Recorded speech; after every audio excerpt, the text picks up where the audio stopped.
आकाशवाणी भोपाल से प्रस्तुत हैं प्रादेशिक समाचार।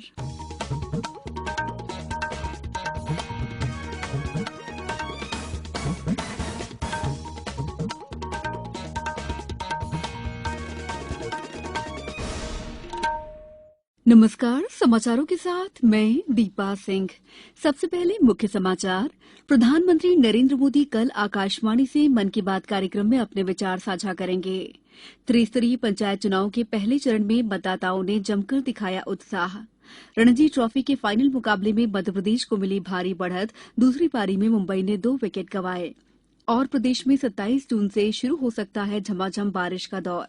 अब समाचार विस्तार से। प्रधानमंत्री नरेंद्र मोदी कल आकाशवाणी से मन की बात कार्यक्रम में अपने विचार साझा करेंगे। ये इस मासिक रेडियो कार्यक्रम की 90वीं कड़ी होगी। कार्यक्रम आकाशवाणी और दूरदर्शन के समूचे नेटवर्क पर प्रसारित होगा। यह आकाशवाणी समाचार की वेबसाइट और न्यूज ऑन मोबाइल ऐप पर भी उपलब्ध होगा। आकाशवाणी समाचार, दूरदर्शन समाचार, प्रधानमंत्री कार्यालय तथा सूचना और प्रसारण मंत्रालय के यूट्यूब चैनल्स पर भी कार्यक्रम सीधा प्रसारित होगा। इससे पहले श्री मोदी ने एक ट्वीट में कहा था कि इस महीने मन की बात कार्यक्रम के लिए प्राप्त अनेक सुझावों से उन्हें प्रसन्नता हुई है। प्रदेश में 3 चरणों में होने वाले पंचायत चुनाव के पहले चरण में आम लोगों ने बढ़ चढ़कर मतदान में हिस्सा लिया। मतदान के बाद मतगणना भी शुरू हो गई है और देर रात तक सभी परिणाम आ जाने की संभावना है। गौरतलब है कि पहले चरण में आज 52 जिलों में 115 जनपद पंचायत की 8,702 ग्राम पंचायतों में मतदान हुआ। पहले चरण के दौरान पूरे प्रदेश में जिला पंचायत के 341, जनपद के 2,533 सदस्य, सरपंच के 8,662 और 1,35,914 पंच पदों के लिए वोट डाले गए। कटनी में ढीमर, खेड़ा और विजयराघवगढ़ विकासखंड में मतदाताओं ने उत्साह के साथ मतदान किया। आगर मालवा जिले के बड़ौद विकासखंड में 74.7% मतदाताओं ने 3 बजे तक अपने मताधिकार का उपयोग किया। शिवपुरी जिले में बदरवास ब्लॉक में 77.28%, जबकि खनियाधाना ब्लॉक में 70% 3% मतदान हुआ है। उमरिया जिले में 60% से अधिक मतदान हुआ है। यहां मतदान का समय समाप्त होने के बाद भी मतदाताओं की लंबी कतारें दिखीं। रायसेन जिले में प्रथम चरण में शांतिपूर्वक मतदान हुआ। यहां सिलवानी में 64 और बाड़ी में 71.6% मतदान हुआ। सिवनी और बरघाट जनपद क्षेत्र में 60% से ज्यादा मतदान हुआ। सिवनी में करीब 62% और बरघाट में 68% से ज्यादा वोट डाले गए। नीमच विकासखंड के सभी 263 मतदान केंद्रों पर कुल 84.51% मतदान के समाचार मिले हैं। अशोकनगर में मतदान दल ड्यूटी में अनुपस्थित होने पर 11 शासकीय सेवकों पर निलंबन की कार्रवाई की गई है। डिंडौरी में 3 बजे तक 67% मतदान होने की खबर है। सीहोर में पहले चरण में लगभग 80% मतदान हुआ। धार जिले में आज बाग, कुक्षी, निसरपुर और डही तथा बदनावर 5 विकासखंडों में छुटपुट घटनाओं को छोड़कर मतदान शांतिपूर्वक संपन्न हुआ। खंडवा जनपद पंचायत में 68.7, बलड़ी जनपद पंचायत में 69 और हरसूद जनपद पंचायत में 72.9% मतदान हुआ।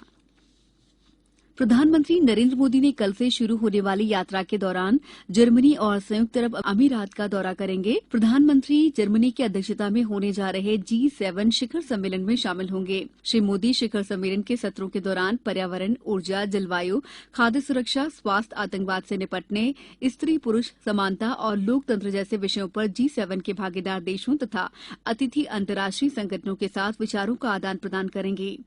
प्रधानमंत्री नरेंद्र मोदी ने एक बयान में कहा है कि वे यूरोप में रह रहे भारतीय मूल के लोगों से मिलने के लिए उत्सुक हैं, जो अपनी स्थानीय अर्थव्यवस्थाओं में महत्वपूर्ण योगदान दे रहे हैं और यूरोपीय देशों के साथ भारत के संबंधों को भी मजबूत कर रहे हैं।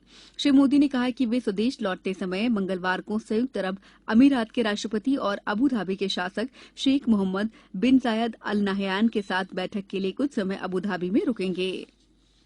बहुजन समाज पार्टी ने राष्ट्रपति पद के लिए एनडीए की उम्मीदवार द्रौपदी मुर्मू को समर्थन देने का फैसला किया है। पत्रकारों से बातचीत में पार्टी प्रमुख सुश्री मायावती ने कहा है कि आदिवासी समाज पार्टी के आंदोलन का अहम हिस्सा रहा है। उन्होंने कहा कि बहुजन समाज पार्टी ने जनजातीय समाज की सक्षम और मेहनती महिला को देश की राष्ट्रपति बनाने का फैसला किया है। समाचारों में वक्त है ब्रेक का। ये समाचार आप आकाशवाणी भोपाल से सुन रहे हैं। हमारे समाचारों को अब आप कभी भी और कहीं भी अपनी सुविधा के अनुसार सुन सकते हैं। ये समाचार बुलेटिन YouTube, ट्विटर और फेसबुक पर AIR न्यूज भोपाल पेज पर सुने जा सकते हैं। इसके अलावा आप हमारी वेबसाइट newsonair.nic.in पर या फिर AIR न्यूज ऐप पर भी समाचार सुन सकते हैं। ब्रेक के बाद समाचारों में आपका एक बार फिर स्वागत है। भारतीय जनता पार्टी के प्रदेश अध्यक्ष विष्णुदत्त शर्मा ने आज जबलपुर में प्रत्याशियों के समर्थन में जनसंपर्क किया। उन्होंने कहा कि इस चुनाव में चुनावी वातावरण और जनता का अपार समर्थन भाजपा के साथ है। पार्टी कार्यकर्ताओं में भी उमंग और उत्साह है। उधर कांग्रेस प्रदेश अध्यक्ष कमलनाथ ने अगले साल होने वाले विधानसभा चुनाव में एक बार फिर प्रदेश में कांग्रेस की सरकार बनने का दावा किया है। उन्होंने एक बयान में कहा है कि अगले 15 महीनों में मध्य प्रदेश में परिवर्तन होने जा रहा है और कांग्रेस की सरकार प्रदेश की जनता के बीच आ रही है। प्रदेश में अप्रैल और मई माह में GST, आबकारी, खनिज, परिवहन, ऊर्जा जैसे विभिन्न विभागों से निर्धारित लक्ष्य के विरुद्ध 7% अधिक प्राप्तियां हुई हैं।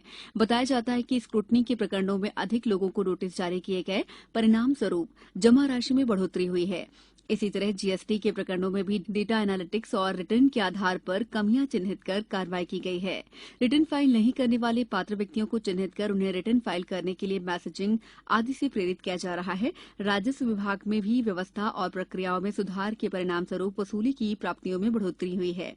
मुख्यमंत्री शिवराज सिंह चौहान ने लक्ष्य से अधिक राजस्व प्राप्ति के लिए राजस्व अर्जन से संबंधित विभागों के अधिकारियों को बधाई दी है। बेंगलुरु में मुंबई के साथ रणजी ट्रॉफी क्रिकेट फाइनल के चौथे दिन आज मध्यप्रदेश ने 162 रन की बढ़त हासिल कर मैच पर अपनी पकड़ बना ली है। वहीं मुंबई ने दूसरी पारी में खेल खत्म होने तक 2 विकेट खोकर 113 रन बना लिए हैं। इस तरह मुंबई की टीम अभी भी मध्यप्रदेश से 49 रन से पीछे है। इससे पहले मध्यप्रदेश की पहली पारी 536 रनों पर समाप्त हो गई। मध्यप्रदेश की ओर से रजत पाटीदार ने शतक लगाया। मुंबई ने अपनी पहली पारी में 374 रन बनाए थे। बारिश रुकने और धूप निकलने से बढ़े तापमान और उमस भरी गर्मी ने लोगों को परेशान कर दिया है। प्रदेश के करीब 90% हिस्से में मानसून पहुंच चुका है, लेकिन बंगाल की खाड़ी या अरब सागर में कोई प्रभावी मौसम प्रणाली के सक्रिय नहीं होने के कारण मानसून अपना रंग नहीं जमा पा रहा है। मौसम विभाग के मुताबिक इस तरह की स्थिति 27 जून तक बनी रह सकती है। इसके बाद झमाझम बारिश का दौर शुरू हो जाएगा। वरिष्ठ मौसम वैज्ञानिक ममता यादव ने बताया कि वातावरण में कुछ नमी आ रही है, जिसके चलते तापमान बढ़ने पर दोपहर बाद कहीं कहीं बौछारें पड़ने की संभावना है। मानसून के फिर सक्रिय होते ही प्रदेश के अधिकतर जिलों में बारिश का सिलसिला शुरू हो जाएगा। अब कुछ समाचार संक्षेप में। राष्ट्रीय स्वास्थ्य प्राधिकरण पहली बार आयुष्मान भारत डिजिटल मिशन के अंतर्गत क्षमता निर्माण के नए विचारों और नवाचारों को प्रोत्साहन देने के लिए अगले महीने में 14 से 17 तारीख तक सभी के लिए खुली एक हैकाथॉन श्रृंखला का आयोजन कर रहा है। जम्मू कश्मीर में श्री अमरनाथ यात्रा के लिए स्वास्थ्य और सुरक्षा के पुख्ता इंतजाम किए गए हैं। अंतर्राष्ट्रीय नौवहन संगठन IMO आज समुद्री नाविक दिवस मना रहा है। प्रतिवर्ष 25 जून को समुद्री नाविकों के सम्मान में ये दिवस मनाया जाता है। जम्मू कश्मीर के 2 लेखकों नीलम सरीन और प्यारे हताश को वर्ष 2021 का प्रतिष्ठित साहित्य अकादमी पुरस्कार प्रदान किया गया है। अंत में मुख्य समाचार एक बार फिर। प्रधानमंत्री नरेंद्र मोदी कल आकाशवाणी से मन की बात कार्यक्रम में अपने विचार साझा करेंगे। त्रिस्तरीय पंचायत चुनाव के पहले चरण में मतदाताओं ने जमकर दिखाया उत्साह। रणजी ट्रॉफी के फाइनल मुकाबले में मध्यप्रदेश को मिली भारी बढ़त।